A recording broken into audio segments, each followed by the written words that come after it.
VI जिस प्रकार से एग्रेसिव हो रहा है, अगर वही एग्रेसिव स्टेप 5 साल तक जारी रखे तो एयरटेल, जियो, रिलायंस जैसे कंपनियों का इंडिया में सर्वाइव कर पाना बहुत ही मुश्किल हो जाएगा। करंट टाइम में सिर्फ 4 कंपनियां ही अस्तित्व में हैं, वो भी ऑल ओवर इंडिया में।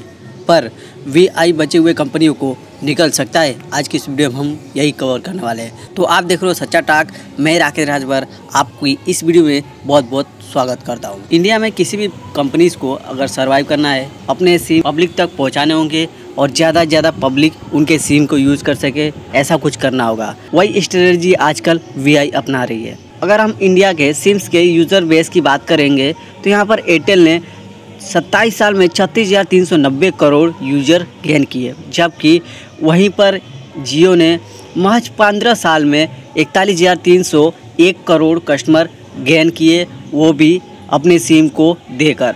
लेकिन वहीं पर देखा जाए 4 साल में ही वीआई ने 25,667 कस्टमर गेन कर लिए। 36,000 कस्टमर जोड़ने के लिए 27 साल लगे थे एयरटेल को और 15 साल लगे थे 41,000 कस्टमर जोड़ने के लिए। लेकिन वहीं पर 4 साल में ही वीआई ने 25,000 कस्टमर जोड़ लिए। अगर हाँ वीआई को 5 साल और दिया जाता है तो वीआई जियो जैसे, एयरटेल जैसे कंपनियों को पीछे छोड़ सकता है। तो इस प्रकार से हम कह सकते हैं कि जो वीआई है वह एयरटेल जैसे कंपनियों को और जियो जैसे कंपनियों को निगल सकता है। लेकिन हम इस बेस पे ये नहीं कर सकते कि 5 साल के बाद अगर वीआई का सिम का जो यूज़र बेस है अगर बढ़ता है तो यहाँ पर एयरटेल जैसी कंपनियाँ या तो आइडिया, जियो जैसी कंपनियाँ बंद हो सकती है। ऐसा कुछ भी नहीं है, यह आगे देखा जा सकता है। टेलीकॉम इंडस्ट्री में किसी को भी अगर टिकना है तो कस्टमर को लुभाना पड़ेगा और अपने तरफ खींचने के लिए उसे नए नए ऑफर देने पड़ेंगे, जैसे कि जियो ने किया था। 15 साल पहले आपको याद ही होगा कि जियो ने अपने सिम को फ्री में बांटना चालू किया और साथ ही साथ डाटा और वॉइस भी फ्री में बांटना चालू किया। और उस समय जियो का इतना ज़्यादा यूज़र बेस बढ़ गया कि आज का सबसे ज़्यादा यूज़र बेस लेकर बैठा हुआ है वो है जियो। और सेम उसी प्रकार की स्ट्रेटजी वीआई भी अपना रहा है, लेकिन वीआई का डिफरेंट वे है। वह अपने अलग रास्ते के जरिए वह कस्टमर को गेन करना चाह रहा है।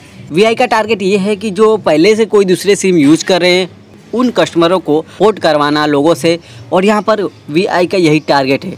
और इसी टारगेट की वजह से एयरटेल जैसी कंपनियाँ और जियो जैसी कंपनियाँ घाटे में जा सकती है, क्योंकि उनके जो कस्टमर है वह वीआई अपने में ट्रांसफ़र करवा सकता है।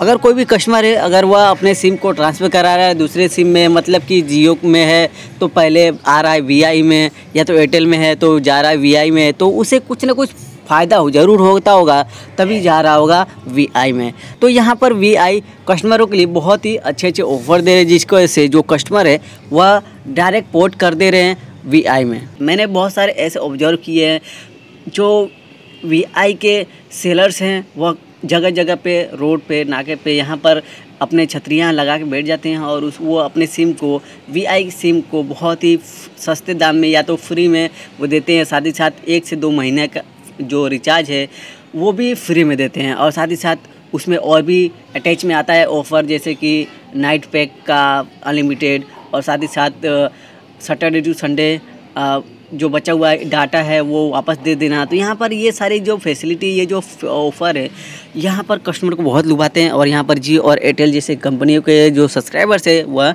वीआई में जा रहे हैं। तो आपका क्या राय है कमेंट में ज़रूर बताइएगा।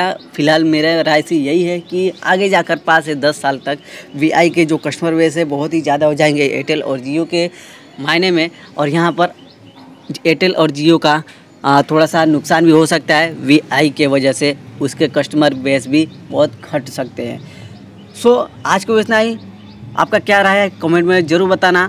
मिलते हैं नेक्स्ट वीडियो में कुछ और अच्छी वीडियो के साथ। Thanks for watching, bye. आपका दिन शुभ हो।